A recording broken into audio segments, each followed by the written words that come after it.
everyone. Thanks so much for joining us this afternoon. Amara and I are really excited to be talking to you today about leadership. We're really grateful that you're a part of this conversation, and we're so excited to be a part of the Black Girls Smile Conference. We really hope this will be a fun and engaging session for everyone, so we will be asking for folks to do some writing in the chat and join us in a little bit of conversation. Today we are going to, let's see if I can make this move. There we go. Spend some time together. We're going to start with some introductions. We'll do a reflection activity to get everyone thinking about their leadership. We'll talk, each one of us will talk a bit about our leadership journey and how we got to where we are. We'll have some conversation about what it means to be a leader. We'll do a little bit of an interview with each other. And then we'll wrap up with a little bit of visualization and a Q&A. So we'll start with some really brief introductions before we go into our leadership journeys and before we get into the conversation with you. So I'm Jessyca Dudley. I work in philanthropy, which means I spend my days thinking about how to support causes that I believe in and make the world a better place, specifically on behalf of people of color. I'm a leader in my community, in my family, in my workplace. I'm the friend who always has like a new adventure that I want to take or a place that I want to explore. I'm also often the person that people in my family come to when they're working through a challenging time, which I bet sounds like a lot of you and how you lead in your own lives. Amara? Yes, thank you, Jessyca. My name is Amara Leggett, also known as A Young Legend. Some of you may know me by that. I am the author of The Strategic Mind of A Young Legend. I'm a speaker and entrepreneur. So I started out my business and kind of my journey by graduating high school and college at 16. And that ultimately kicked off how I can present to you guys today. And I actually just had my graduation ceremony yesterday. So I received my bachelor's degree in computer science at 19. So as the owner of A Young Legend, that's my personal brand. That's where I sell my book, do a lot of speaking engagements and consultations. I'm also the CEO of the Dual Enrollment company. So if you're interested to know how I graduated early, it's actually through the Dual Enrollment program. So we help students graduate early and debt-free with Dual Enrollment. We have lots of content on YouTube. That's pretty much where it's blowing up right now. So if you're ever interested to watch videos about Dual Enrollment, certainly check out A Young Legend. We have a lot of free digital tools on there. It's crazy to see the amount of people who are interested to know about dual enrollment, and just kids 13 years old interested to see how they can graduate high school early before they're even there. So it's amazing. And then we also have products on the Dual Enrollment company website, including the Dual Enrollment Planner. That's our most popular seller right now. So it'll be awesome to share how I've become a leader in all those different spaces. Education, I'm also a software engineer, so in the workplace and in business.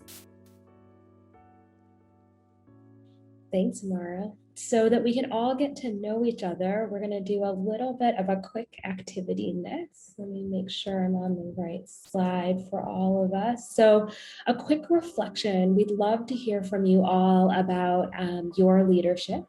So a little chance for us to learn about you. We'd love for you to think of an instance where you have had your personality or a special trait of yours that leads to a way that you're a leader.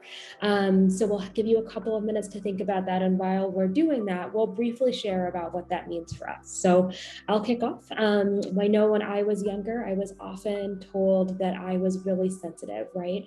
I'm a real feeler and an emotional person, but I've come to see that as my superpower because it helps me understand what's going on for people and to be able to read a room and really connect with people.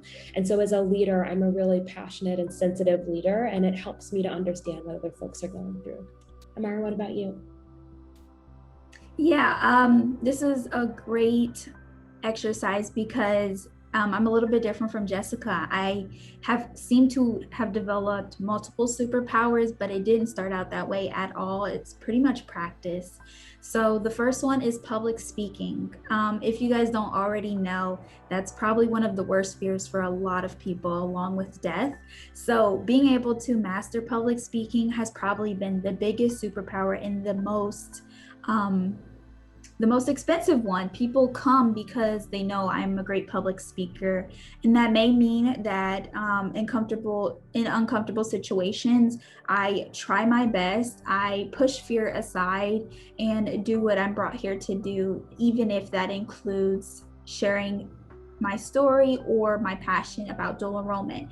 So I've had the opportunity to deliver a TEDx talk, and that's pretty much how I learned to push aside of fear and deliver in front of multiple people. It did not start out that way. In high school, I struggled a lot, shaking hands, everything that you can imagine, sweating profusely. I did it, but once I had the chance to learn how to memorize a talk and deliver it in front of a lot of people with eye contact, movements, emotions, I have definitely developed over the years. And my other superpowers are being a future thinker.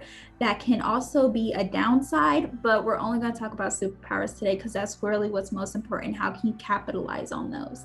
Networking, that's probably the biggest thing, because I have been able to get awesome opportunities, be in rooms that you never would think about, and meet people with not even just large net worths, but large influence, and can connect you with other people to keep that web going.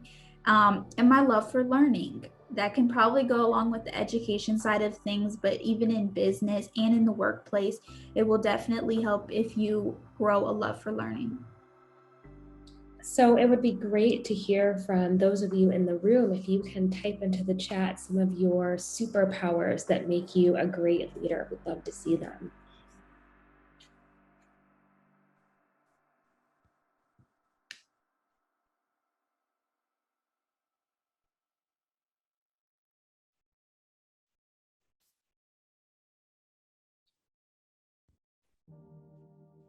As you all are thinking about those superpowers of yours that make you a great leader, Amara, I could hand it over to you to start your story of leadership. Yes, absolutely. Thank you. Being compassionate is great. So my life in business, I will say that business is pretty much the root of everything. And it's not just building a business with products. It was building a personal brand that truly helped me excel in all areas, in the workplace, in education, and then in other areas of business as well. So my leadership story is very unique because I pursued a road that you would probably consider less traveled, but that does not mean that you can't do the same in education, business, or in the workplace, or take tips from it. So middle school was a very big turning point in my life because I went from being a follower to a leader, and I loved education, and I wasn't able to have social media. So you probably know how that story goes. So because I loved education so much, I really had a difficult time, but I learned how to change that into a really good narrative and things that people consider like, the building blocks of how I am the way I am today. So I obsessed about business in addition to education, and realizing that not everyone has the same opportunity to attend school like we do. It is a privilege. So I value that, and I've learned to value that even through higher education. But pursuing business, I really learned some of the things that my mom was pursuing. She was a realtor. She was also in the real estate business for a really long time. So I loved business and just the possibilities. And I didn't want to wait until I was old enough. I was in college to do anything, to pursue an advanced education, to pursue what I later, grew to love, computer science, and pursue business. So in 8th grade, I became so obsessed with it that it ended up taking me 2 years to figure out what business I wanted to start. And that wasn't until sophomore year. But it worked out really well because during that time that I entered high school, I started taking dual enrollment classes. So I took it at 14 years old, the second half of freshman year, and another big turning point in my life because I realized I love the environment of college. It's people who come, they don't take advantage of their education. They sit there and they maximize their time in college. They figure out what opportunities are around them. So if that means a college fair, you go, you bring your all, and you get the job. So I loved it so much that for 2 years straight, I attended college classes. So much so that I pretty much took only college classes and I took a handful of high school classes. I was receiving dual credit and I was able to receive my Associate of Science degree and high school diploma at 16. So at 16 years old, I was out of there. I moved across the country and I attended my 4-year college. So if you ever want to know about computer science, for me, it was coding all day. I ended up liking cybersecurity more, but I decided to pursue a major in computer science. And during that time, in addition to building my business, keep in mind, I graduated at 16. I traveled the country to move to go to college. I also was traveling the country speaking. I wrote a book at 17 years old. I did a TEDx talk. I grew my speaking business to where I went from my first paid speaking engagement to a corporate speaking engagement in less than a year. So sharing my story and really learning how to use my superpowers to grow a personal brand, it took off because people saw that I was genuinely interested in sharing my story, and it just happened to be good enough that people were willing to pay. So I've grown a blog, and despite my age, leadership skills have really made people look past that. So in addition to public speaking, I was also really great at networking. That's how I got inside a lot of rooms to even book me to see what else that I could do. Are you interested in doing a show? Are you interested in being featured on this and sharing your story? Have you thought about this as an entrepreneur? I've also been offered, all of the internships that I've had were offered to me. Even my jobs, those came because I had built a personal brand. So people saw how important it was to have someone with those superpowers: public speaking, a firm handshake, professionalism, dressing like the boss, even if you're not, and coming to the workplace as if, you are the most valued member of the team. So it has really worked out in my favor. And seeking new opportunities, being comfortable with the uncomfortable really has put myself in a place of not being afraid of hearing no, turning that into something else and making the next call, even if somebody hung up on me. That's how I am today. So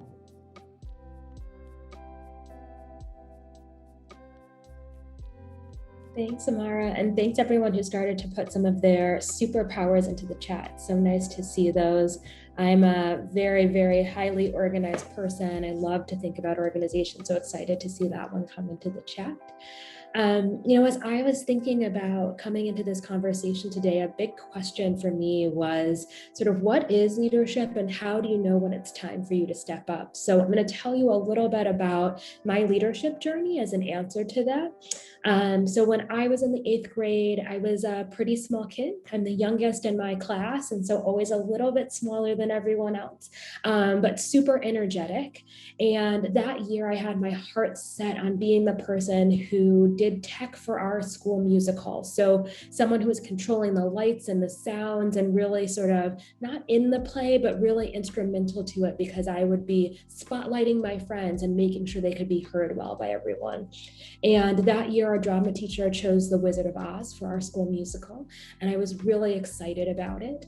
But the drama teacher also had me audition with everyone. So as part of sort of the guise of being in tech, she told me that I should read lines with everyone, and she had me read the lines for Dorothy. And to my very big surprise, I was chosen for that role instead of being asked to do tech. And to be honest, I was crushed. I really wanted to do this tech piece. I really did not want to be the star of this show. It just wasn't what I had in mind. And it was really a big change for me, but there was an opportunity, and I really understood that I needed to take hold of that opportunity. And so I did that. I really learned the lines and I shined in the role. And now I love public speaking, and I have that drama teacher to thank for that. And it's really about sometimes seizing the opportunity opportunity for leadership, even when it doesn't feel like the number one thing that you want to do. And that's really carried with me throughout my leadership journey. So in every role that I've had, every job that I've had, I've always sought out that opportunity to say, is this a moment where I could be a leader? Could I step forward? Could I take that starring role and really change the direction of what's happening in my life? And so most recently, I took this big leap to start my own business, because for many years I've been leading in my field. I've been leading in the organizations that I worked with, and there was an opportunity for me to go out on my own. So I started my organization, Bold Ventures, which works with people all over the world that are interested in thinking about how you support communities of color, how you invest in those communities. And it's been a real opportunity for me to play that starring role and step forward into that light as Dorothy, and change the way that things are happening in the world. Amara, should we do a little bit of an interview now that we've told our leadership stories? Yeah, that sounds great. These are great questions, so you guys will be really interested to hear the answers. Wonderful. Would you kick us off? Yeah, absolutely. So, Jessyca, you have an amazing story, and it would be really interesting for you to share. How do you define leadership? Yeah, thank you for that great question. So I see leadership as the way you hold and own your values in life. I think you can be a leader in any setting, but the key is expressing your values through your actions and not being shy about it. So for me, one of my big values is community. It's really important to me that my community be supported. It's a value that I hold dearly. And so as a leader, I'm always thinking about how I can engage and involve my community in the work that I'm doing. And so that has really positioned me as a leader. Absolutely, right. I like that. Thank you. As I say, you have done so much in so little time. So how did you discover your leadership style, and has it changed over time? That is a great question.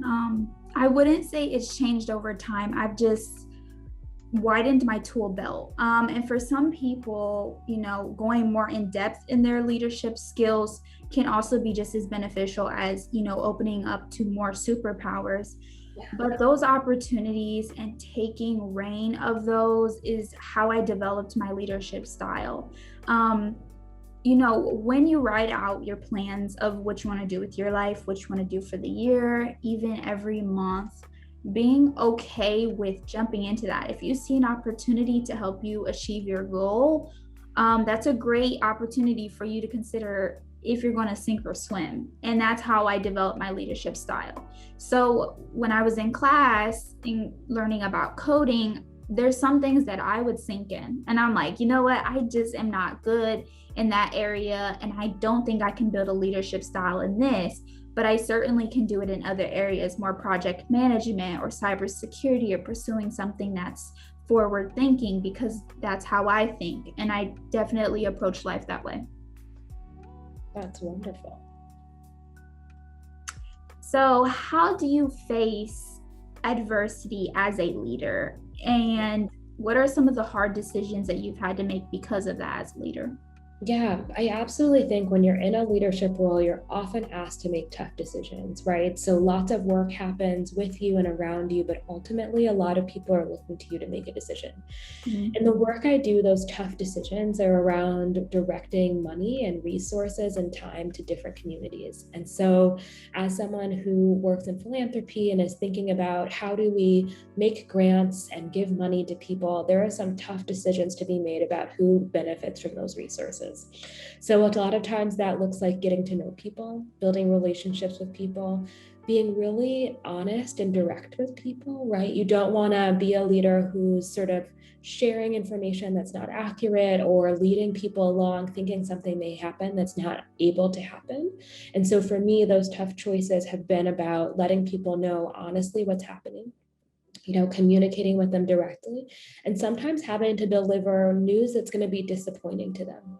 But doing that with as much compassion as I can, so that even when it's bad news, they know that our relationship is strong, that it's trusting, and that they have someone to go to when those troubling news comes to them. Oh, wow. I think you're in the area that is most talked about right now, funding Yeah. for businesses of color. So it's really nice that you've created a path and you've found a way to be okay with making those decisions. Thanks for that. Mm-hmm. I know that there's lots of women on this call who probably really are already leaders in their lives. And so would love to hear from you how girls and young women can acknowledge the leaders that they already are, because we know so many of us are already leaders, even if other folks haven't acknowledged that. Yes, I think the world just works with everyone having their leadership style or their superpower. Um, your friends, your family, they all know what your superpower is, maybe if you don't know it yourself. So acknowledging that you have to be a leader in something so that you can thrive, so you can figure out what your interests are, you can figure out how to build a career and build a happy life. So how can girls acknowledge it? I would definitely say finding a role model is first how you kind of come to terms with you have to figure out what your leadership style is, because ultimately that's how anyone is going to remember your name, speak of you in rooms that you don't know about, and for you to find something in school, in education, business, it's really crucial for you to find a leadership style. And just think about things that you are already great at or things you want to be good at. Don't think that it has to be a superpower right now, because like I mentioned, a lot of my superpowers I developed over time. And I have widened my tool belt. So don't think it has to be right now. Say I would like to be better in organization. Absolutely. Time management. That's probably one of the most important superpowers a person can develop. So I hope that helps. Yeah. Here's a question I think that might be good for both of us. I know you have some thoughts on this one, but when the opportunity to lead appears, how can we be vulnerable and open to the moment? Such a great question. You can go first. Sure. So I do think it's about just sort of seeing opportunities, right? So in that story I told about this opportunity to be in the starring role of a musical, I absolutely could have said no. But I sort of, put aside my emotions about what I had really wanted and the track that I had wanted to be on and sort of embraced the opportunity that was before me. And so I think sometimes it is sort of sitting with your emotions about something, whether they be disappointment that it's not the role you wanted or the excitement about a new opportunity, and sort of understanding that and digging into that, seeing what could come of it, and sort of leaning in when someone is saying, hey, I actually think you're a great leader and this would be a great opportunity for you, to sort of lean into that and explore that. Mara, how about you? This is such a great question. I think just from my experiences, again, if there's anything that comes up, if you get an email about something that you really think, like, I've never considered this before, or maybe this is something that I'm interested in, just taking that opportunity, whether that means you have to go out of your way to do so, make a plan to truly pursue things in your life that may be uncomfortable, may be new to you, and meeting new people, taking time to make those connections with people. One of the things I've realized with networking is because when you tell someone your story, they might already have a plan for you. Mm-hmm. And that plan may be something that you didn't see yourself because you're only in your life.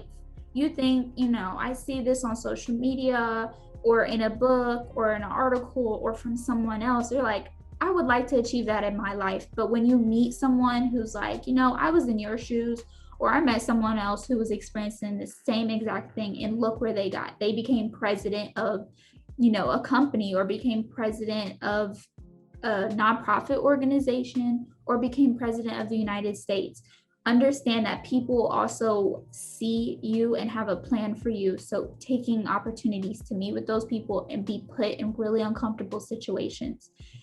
Not only can you, actually get a positive experience out of it or win something, win that audition, win that engagement or that play role, but if you learn from it at all, which I always do, even if I win, I always learn from it. so that the next time I can be better, I can win that role, and I can get a positive experience out of it. Love that. So we wanted to take a little time to see if anyone had questions for us. Any questions? It'd be great to hear from you all and get to talk to you as well. So it's not just us talking to each other, but getting to talk to you as well.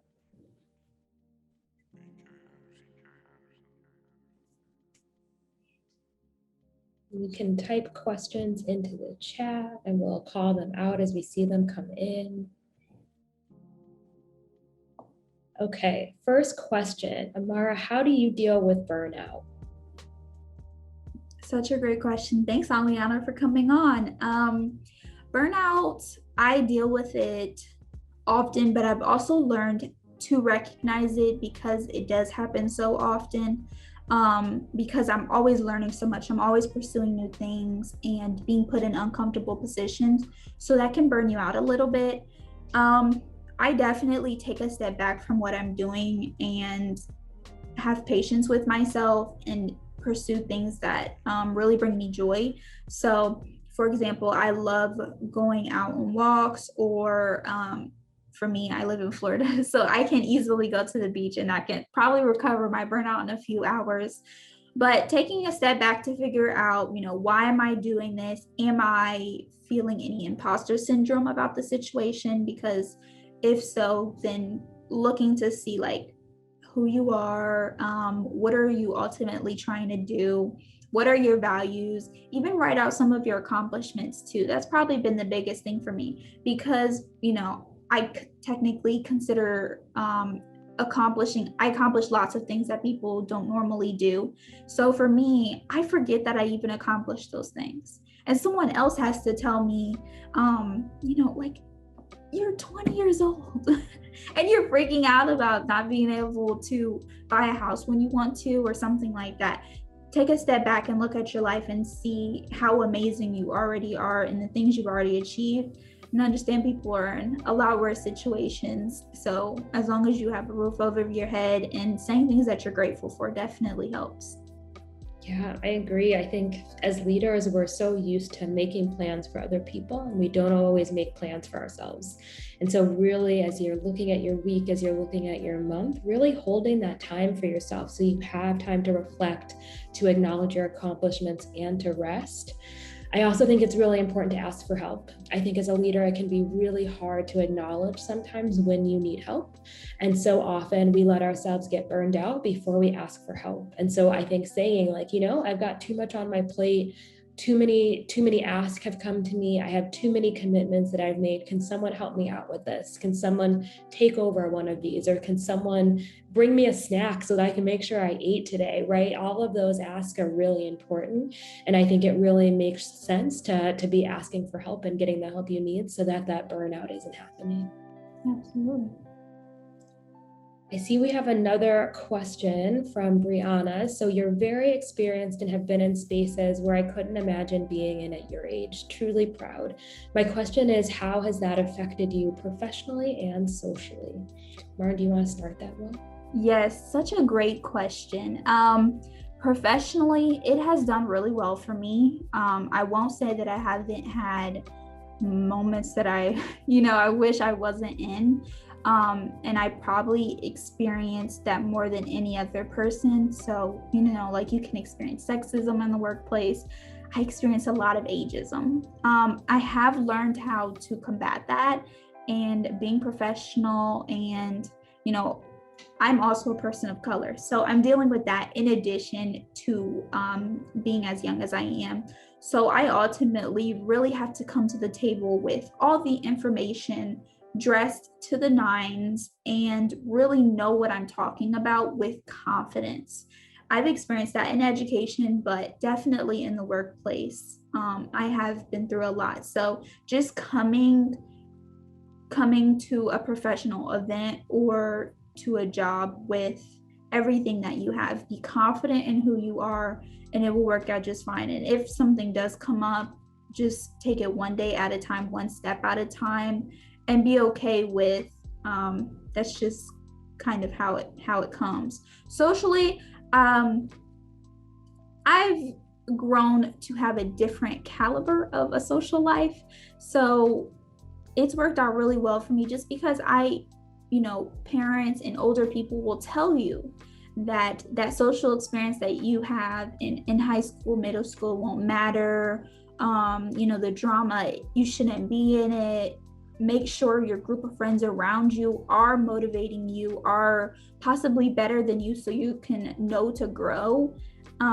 It has become exactly what people wish for their children to have, or for young people to have. So I'm really blessed about that. But I certainly made that happen on my own. So you certainly can do so too, despite whatever age or period in life you are. If you want a social crowd that maybe accomplishes the same or more than you can find that. Luckily, social media has been a big help. I hope that helps. Yeah, I was going to say, I think it's so important, as sort of momentum picks up around your leadership, to surround yourself with people that ground you and sort of keep you honest and true to who you are.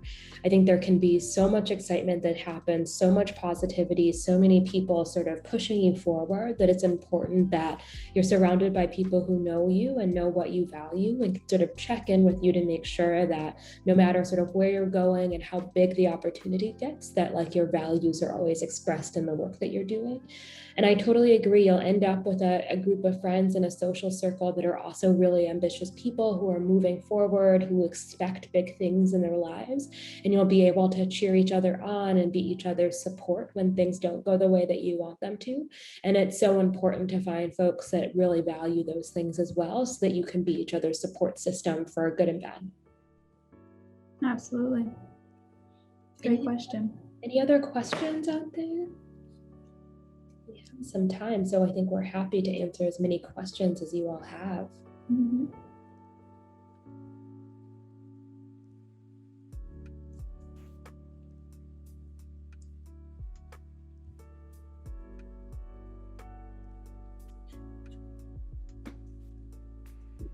How about we have a brief visualization that we were going to walk you through. I can go through that, give everybody a few minutes to reflect, and then we can check in again after the visualization to see if there's any questions that come up. Does that work for everyone? That sounds good for you. Mm-hmm. Cool. So we're going to walk you through a visualization exercise. So for anyone who hasn't done one of these before, a visualization is a mindfulness technique that allows you to expand your imagination, to really spend some quiet time thinking about and expanding sort of what you could think about in the world. So you can use visualizations to help you feel more confident when you're expressing yourself as a leader. So having that quiet moment of reflection and thinking, reflecting, can help you build up some of that confidence as a leader. So if you're in a space where you can come to a comfortable seat, I'll ask you to start by doing that. Rest your arms at your side or in your lap and sort of soften your attention. Allow your eyes to soften until they're at rest. If it's comfortable for you to close your eyes, you may want to close your eyes. If that's not comfortable for you, you might want to sort of look down, sort of cast your eyes down so you don't have the glare of the computer in your face. You want to just sort of bring yourself to rest for a moment. So I'll ask everyone to breathe in through your nose and out through your mouth. And again, in through your nose, and once more out through your mouth. So gently allow a moment in the future where you plan to show up as a leader come to mind. So think about that moment that's coming when you want to show up as a leader. And think about it without judgment. Notice if your body has changed at all. Do you feel tense in any areas? Notice what you're feeling. Notice what it feels like to be in this moment in the future when you're a leader. Not to judge that feeling, but just to notice and just to let your feelings guide you in understanding what that means for you.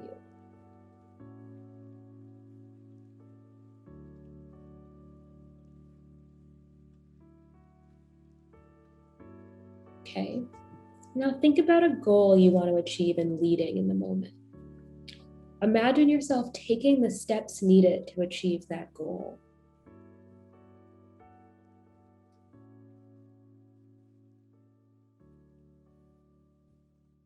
Okay, so everyone thinking through those steps, all the things they're going to do to achieve that goal. Once you've got those steps laid out, imagine the moment you show up as an incredible and awesome leader, just the way you've always wanted to. What does the space around you look like? Who's in that space with you? How do you feel? What time of day is it? Allow yourself to bask in the feeling of achievement, of being the incredible and awesome leader you've always wanted to be.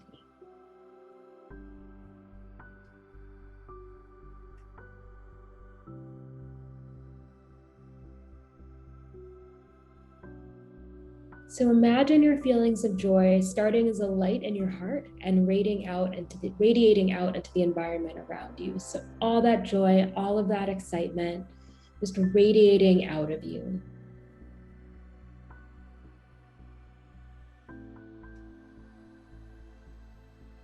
Now gather all that light, all of that joy, bring it back into you so that it is filling you up.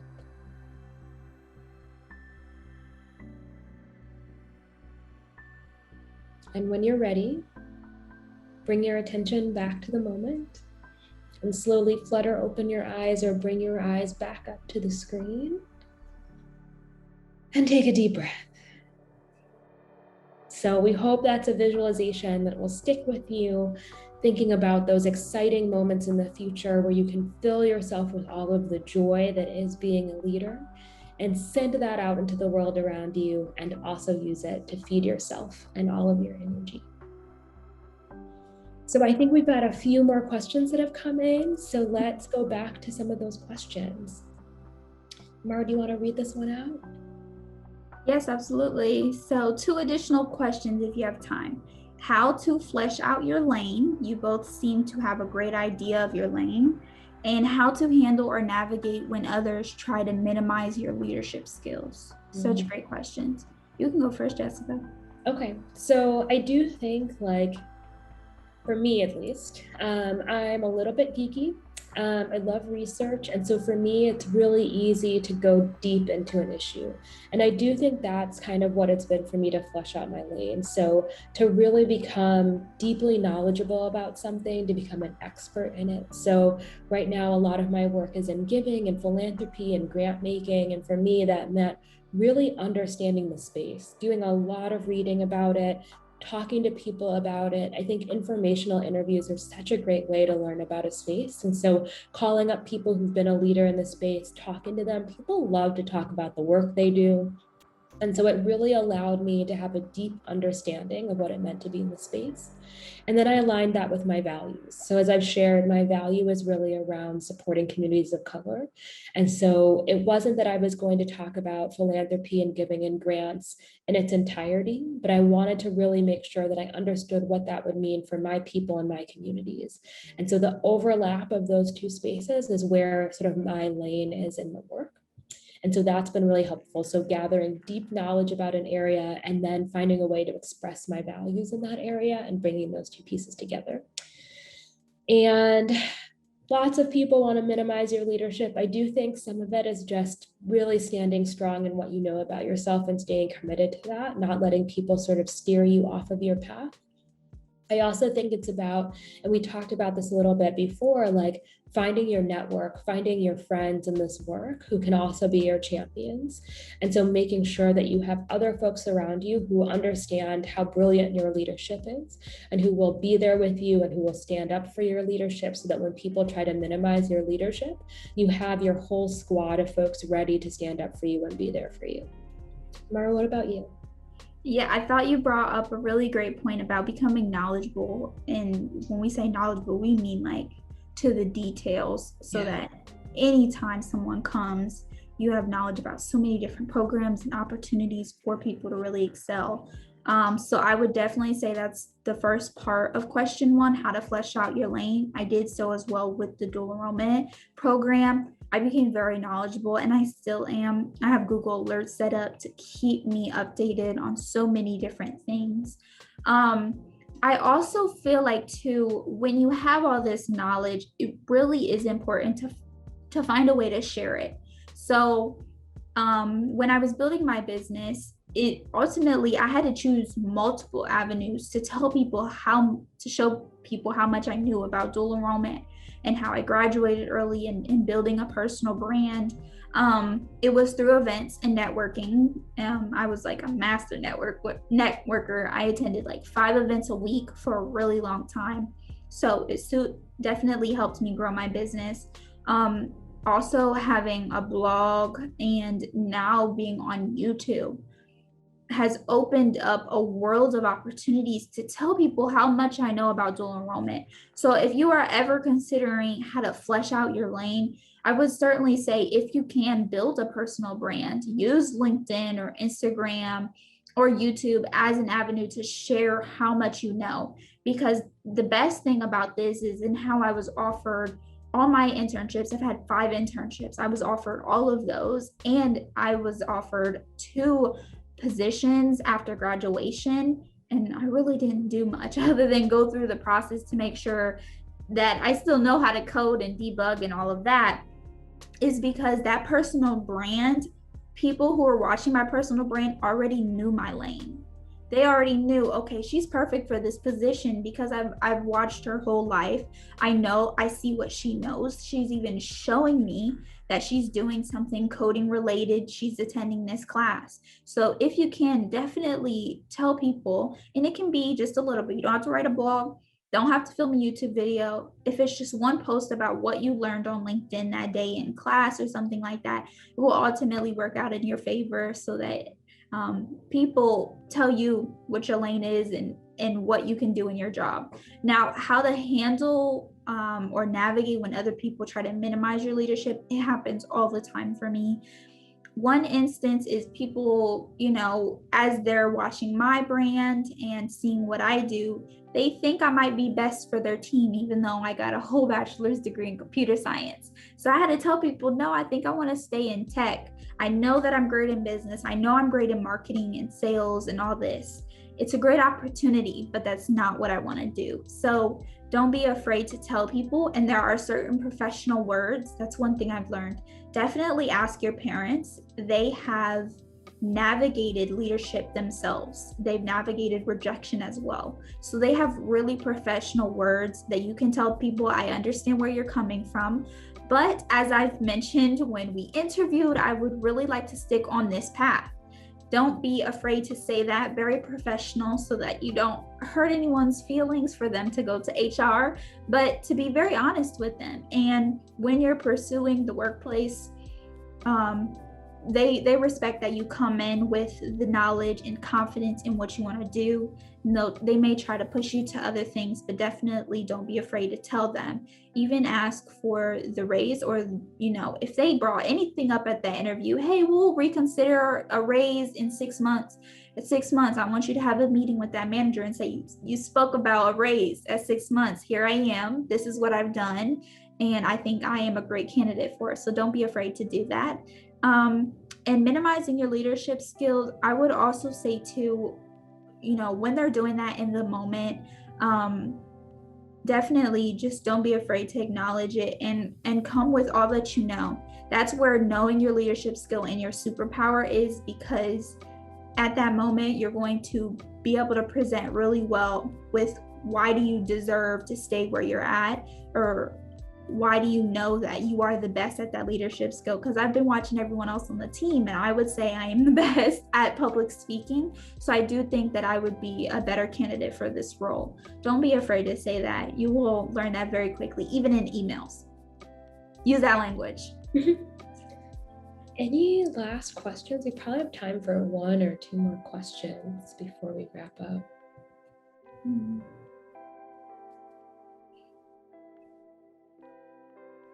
Okay, not seeing any, so Mara, maybe you can tell us what you're up to, some ways that people can engage with you, and we'll start to move towards wrapping. Yay, we have a question. How has mentorship been helpful along the way? Do you want to start with that one? Yeah, absolutely. Mentorship has been amazing. I will say, social media has been really helpful. So I know people that I can reach out to about certain things. So in other areas, I know when I can reach out to someone about STEM related, about book related projects, because when you're being put in these uncomfortable situations, you've never been in them before. So finding someone who can really help you give insight so that possibly you don't undervalue yourself in the moment is probably one of the most important things. So even in education, always find someone who is in the same area as you, so that when you are ready to ask for what you think you're worth per hour or per year, definitely be confident in that. And mentorship helps with being confident because you know the stats, you did your research, and you already spoke to someone in the industry. It's definitely been helpful. How about you, Jessyca? It's been really helpful for me as well. And I think about it in two ways. I think there are mentors who really help you build your skills, who are really thinking about how to grow and develop you.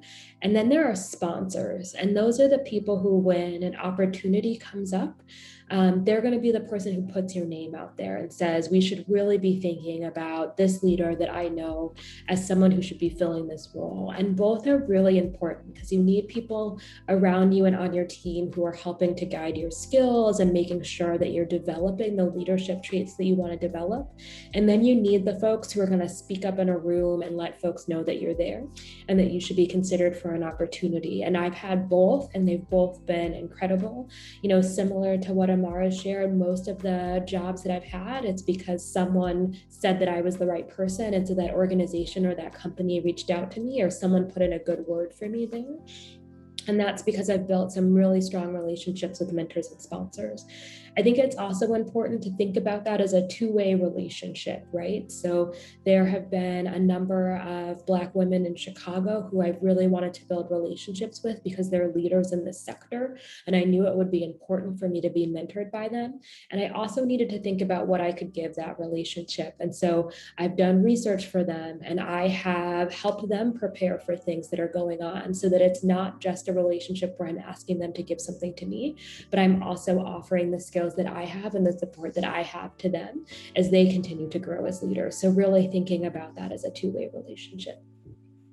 Yeah, absolutely. And if you don't have the honor of, finding a mentor, it's perfectly fine. Some people are in situations where they never find a mentor or someone who can advocate for them, or even take the time of day to tell them resources and opportunities to possibly have a better life.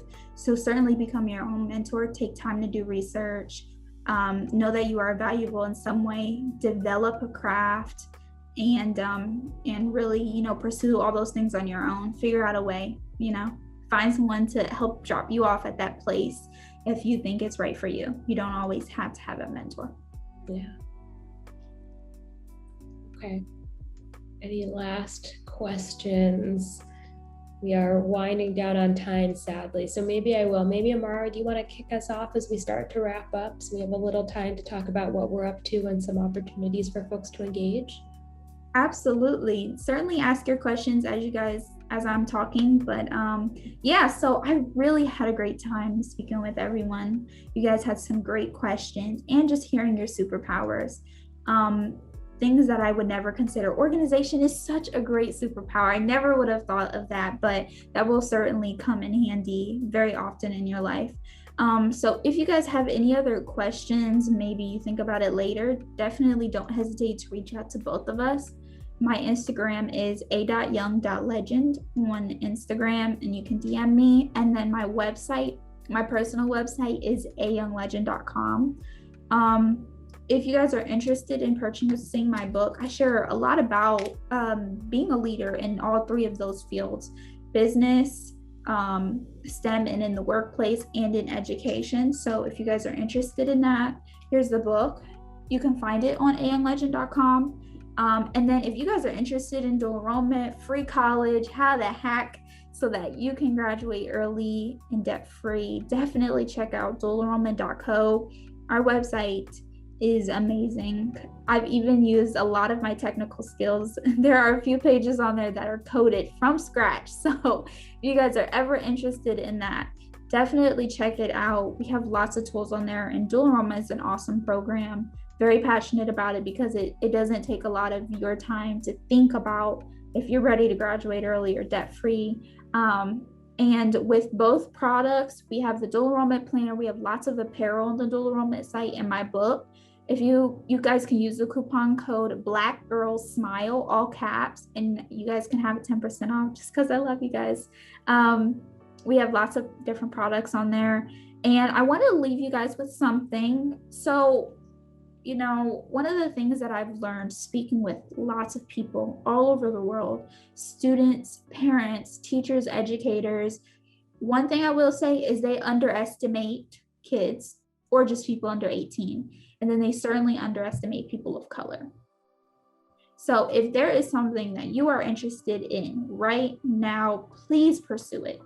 Pursue it to the fullest potential, even if it changes 1 month from now. Even if you're interested in art today and you decide to become a doctor, an anesthesiologist tomorrow, please pursue that interest because you never know where it will take you. And people know that you're going to change as life goes. There are lots of people that you'll find in the workspace, in the workplace, where they got a psychology degree and ended up in computer science. But they took it to the fullest potential as a psychology major, and that's when they had the opportunity to shadow a computer science team at their job. And that was the same for me. I just thought I wanted to be in computer science. I had the chance to shadow a cybersecurity team, and I was like, I love that even more. So please pursue what you're interested in today. Don't let anything stop you. And hopefully your parents and everyone around you are going to support you, because that's probably the biggest thing I've realized is when people, kids especially, we have nothing tying us down. We have nothing at all. We have no bills, a mortgage, anything like that. So that really is when everything changes for you. Thanks for that, Amara. So I also want to thank everyone for joining us for this conversation. It's such a pleasure to be a part of this opportunity and to get to speak with all of you, to hear your questions, to learn about your superpowers. I wanted to leave you with a little bit of practical advice on your leadership journey, and one that's specific to the type of work that I do. So I think that for many people, when you hear philanthropy or philanthropist, when you hear about grants and grant making, folks think about older people, right? People who are established, who've made a lot of money in business, and you think about Bill Gates giving away money. But actually, when you think nationally, actually African Americans give away more of their income to charitable causes than any other group. So people of color are really doing this work. They're doing it every day, even though many people wouldn't formally call them a philanthropist. And young people are doing this work too. There's a lot of ways to do this work where you can make sure the causes that you care about, the communities that you care about, the people that you care about have the money, the resources, the support that they need to do that work. We think about that as time and treasure. So you don't necessarily have to give your money as treasure, but you can always give your time. So I really encourage folks to explore opportunities to volunteer with organizations that they care about. And if you're at a point where you do want to think about putting some money together to like really get involved with an organization, I really want folks to look into giving circles. There's a long, long history of giving circles and mutual aid and communities of color. It's a way for communities to come together and pool their money towards the causes that are important to them. And we've seen incredible changes all over the world when people come together and do that. So everyone's small dollars can come together to be something really important and really powerful. And so just something to leave you with. And what we've seen when young people do this is that it gets a lot of media coverage, right? There's a lot of enthusiasm, a lot of excitement about young people becoming leaders in the giving space.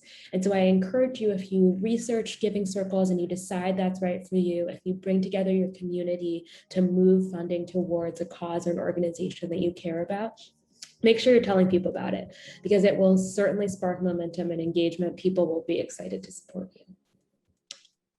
So unless we have any questions, we are right at the end of the hour. So I think I want to thank everyone who was here. Amara, any final words? No, I think that's it. I really hope you guys took a lot of information from this. I love that you brought up giving circles. It is really big in our community. Certainly helps. Well, thank you, everyone. So wonderful to be here with you today.